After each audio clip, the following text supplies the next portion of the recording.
Sakamoto, há uma confusão do que é justiça, do que é vingança, né? Muitas vezes essas duas palavras acabam sendo confundidas aí por governos, não só aí do Oriente Médio, enfim, dos países envolvidos aí, de Israel, Palestina, mas e da região da faixa de Gaza, perdão, mas também sobre a questão aqui local, né? A gente vê essa confusão rotineiramente. Diego, a gente tem visto, né? E acho que antes de mais nada, até para fazer um disclaimer, né, acho que vale para mim, para o Josias, para todo mundo que comenta e analisa a questão, né? Quando você critica, né, por exemplo, os atos terroristas cometidos pelo Hamas, você não está elogiando o governo israelense. Quando você critica, né, os atos tipo de graves violações ao direito humanitário, né, cometidas pelo governo israelense, você não está defendendo o Hamas. Aqui a gente está num mundo polarizado. Então, as pessoas acham que ou você é time Hamas ou você é time Netanyahu, e na verdade as coisas são complexas. Na verdade, inclusive esses dois atores que eu acabei de citar, eles merecem todo o repúdio por uma série de razões.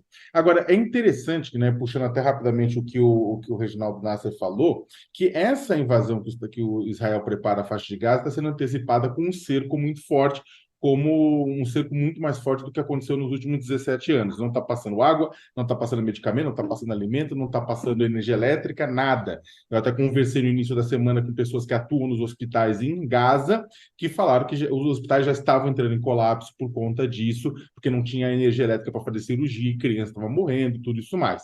Né? Então, o que acontece? Aí a gente tem as declarações tanto do ministro da Energia de Israel quanto do ministro da Defesa de Israel, deixando claro que não, vamos fazer sim, até porque a gente quer que eles devolvam os reféns. Ou seja, você está punindo toda uma comunidade por conta da atuação criminosa de um grupo. Toda uma comunidade por conta da ação criminosa de um grupo. E aí você tem pessoas que aplaudem isso. Ora, aí é a questão, isso é justiça, né? Você tem uma questão que é justo que o Estado de Israel possa se defender de agressões, mas aí ele vai fazer um retorno, ele vai devolver a ação a toda a faixa de Gaza, que tem 2,3 milhões de pessoas, a imensa maioria de pessoas honestas, não é justo. Só que aí que é interessante, esse tipo de comportamento, Diego, ele se repete em vários outros lugares no mundo inteiro, né? Eu acho que quando vocês já ouviram eu fazendo essa analogia, já passou pela cabeça de vocês muitas coisas, inclusive o que acontece, por exemplo, na Baixada Santista, né? Agora, recentemente, tivemos uma chacina policial, ou chacinas policiais como a do Jacarezinho, no Rio de Janeiro, em que, por conta da morte de um policial, toda uma comunidade sofre, inclusive uma maioria de civis que não tinham nada a ver com a história.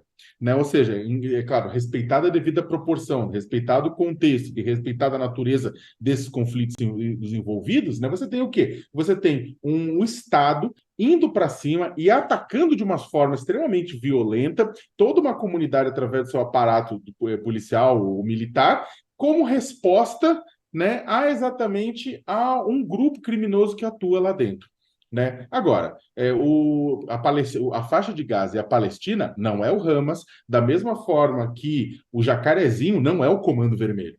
Né? Só que o que acontece é que dá-se, e aí a gente pode falar uma série de razões para isso: incompetência, conivência, pauta e agenda interna dos grupos envolvidos, tanto lá quanto aqui. A verdade, Diego, é que no final das contas, né, isso só aumenta o sofrimento, só aumenta a raiva, só aumenta o descontentamento das comunidades que são confundidas com criminosos contra um invasor externo ou contra o próprio Estado brasileiro. E aí o pessoal e aí o pessoal reduz ainda, aumenta a raiva e reduz ao apoio a uma solução pacífica tradicional. Só para terminar, eu conversei com o professor Mustafa Barghouti, que é um dos líderes da Iniciativa Nacional Palestina, também ontem, né? E ele falou exatamente: olha, o Israel está fazendo uma punição coletiva para a Palestina em nome do Hamas. Em breve vamos ver milhares de mortos, montanhas de mortos se acumulando em Gaza, e aí talvez o mundo lembre-se que há seres humanos inocentes morando em Gaza. Eu não acredito que o mesmo aconteça. Se isso acontecer lá, né, a gente talvez tenha uma mudança no conflito. Agora, eu não acredito que o mesmo aconteça aqui no Brasil. Aqui no Brasil, a gente vai continuar a ver pessoas mortos inocentes em comunidades, né, como resposta e vingança policial, e uma parcela da população brasileira não vai enxergar seres humanos em comunidades. É isso, a gente já volta com